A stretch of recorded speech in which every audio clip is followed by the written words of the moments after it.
రాజధాని వస్తుందంటే స్వాగతం పలకాలి తప్ప బాధపడకూడదనే ఉద్దేశంతో ఇవన్నీ చేశాం. నెక్స్ట్, ఇక్కడ మొత్తం మీరు చూస్తే ఈ ల్యాండ్లో వెల్త్ క్రియేషన్ మోడల్లో land available trunk roads and other ఇన్ఫ్రాస్ట్రక్చర్కి 27,885, రిటర్నబుల్ ప్లాట్స్ మళ్ళా రైతులకు ఇచ్చేది 11,824, అదర్ పర్పస్కు ఉపయోగించేది 14,037, ల్యాండ్ అవైలబుల్ ఫర్ మానిటైజేషన్ 8,274. మొత్తం ఇక్కడ ల్యాండ్ వాళ్ళు ఇచ్చింది కాకుండా గవర్నమెంట్ ల్యాండ్ అవన్నీ కలుపుకుంటే 53,745 ఎకరాలు మొత్తం వచ్చే పరిస్థితికి వచ్చింది. ఇవన్నీ కూడా మేము ఆలోచించింది. ఈ ల్యాండ్ ఏదైతే ఉందో మానిటైజేషన్కి 8,274 ఎకరాలు గవర్నమెంట్ పెట్టుకుంటే అన్ని డెవలప్ చేస్తూ ఉంటే దీనికి విలువ పెరుగుతుంది, ట్యాక్సెస్ వస్తాయి, ట్యాక్సెస్ గవర్నమెంట్కి వస్తాయి.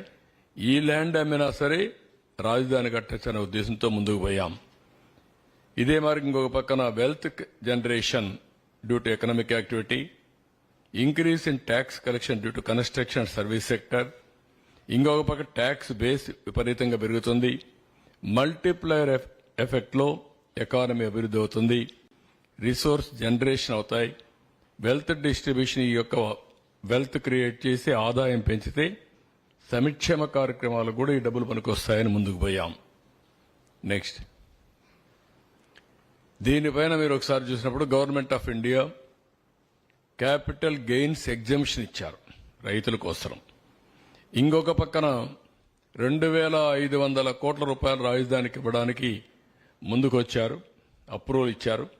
1,500 కోట్ల రూపాయలు డబ్బులు కూడా రిలీజ్ చేశారు. ప్రైమ్ మినిస్టర్ వచ్చి ఫౌండేషన్ వేశాడు.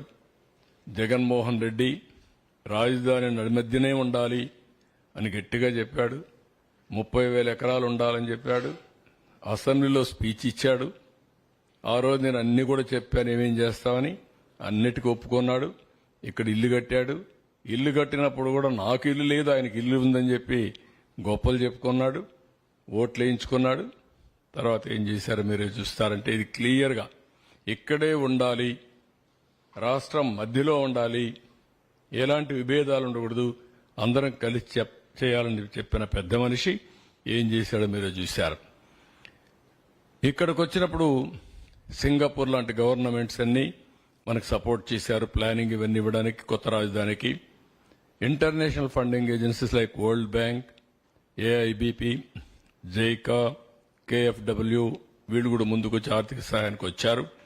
హడ్కో, పిఎస్సీలన్నీ కూడా ముందుకు వచ్చి పబ్లిక్ సెక్టర్ బ్యాంక్స్ ముందుకు వచ్చాయి. అందరూ కూడా విల్లింగ్నెస్ ఇచ్చి ఈ ప్రాజెక్ట్ని సపోర్ట్ చేసే పరిస్థితికి వచ్చారు. నెక్స్ట్, ఇక్కడ మీరు చూస్తే సింగపూర్తో ఒక ఎంఓయూ చేశాం. సింగపూర్ గవర్నమెంట్ ఎప్పుడు కూడా ప్రపంచంలో most respectable government, small state, most respectable, integrity కానీ, ఎఫిషియన్సీ కానీ, ఆనెస్టీలో కానీ నోబడి కెన్ క్వశ్చన్ సింగపూర్. అలాంటి కంట్రీ ముందుకొచ్చి ఫ్రీగా మనకు ఒక మాస్టర్ ప్లాన్ తయారు చేయించారు. First capital region concept master plan ఇచ్చారు. మొత్తం ఏరియా అంతా కూడా గుడివాడ, లేకపోతే ఇక్కడ ఈ పక్క చిలకలూరుపేట ఇవన్నీ కలిపి ఒక క్యాపిటల్ రీజియన్కి ఇచ్చారు. ఆ తర్వాత క్యాపిటల్ సిటీ మాస్టర్ ప్లాన్ ఇచ్చారు. ఆ తర్వాత seed capital area detailed master plan కూడా డీటెయిల్స్ ఇచ్చారు. ఈ డీటెయిల్డ్ మాస్టర్ ప్లాన్లో 9 సిటీస్ వచ్చాయి. Sports city, medical city, government city, judicial city, అదే మరి ఫైనాన్షియల్ సిటీ, నాలెడ్జ్ సిటీ, ఇదే మరి ఇక్కడ ఎలక్ట్రానిక్ సిటీ, అదే మరిగా టూరిజం సిటీ, హెల్త్ సిటీ. ఈ విధంగా 9 సిటీస్ మనం దీంట్లో ఏర్పాటు చేసుకోవడం జరిగింది. నెక్స్ట్, ఇక్కడ మీరు చూస్తే features, salient features, smart city of India, new cities కావాలని అందరం మాట్లాడుతున్నాం.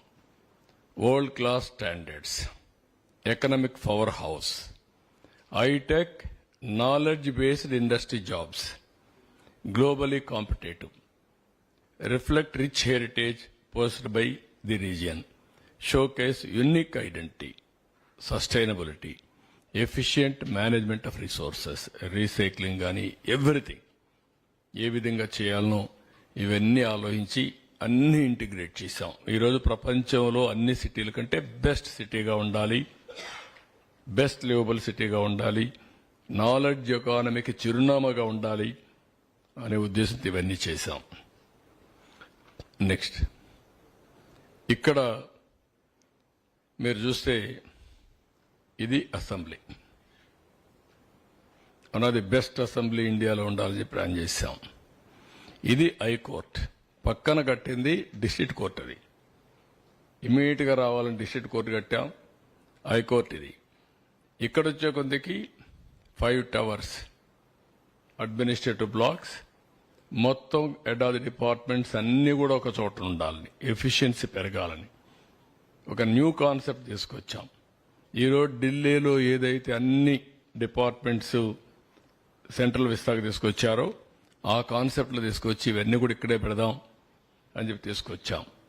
ఇది కానీ వచ్చుంటే దానికి Norman and foster consortium UK based master architect గా పెట్టి మొత్తం తయారు చేశాం.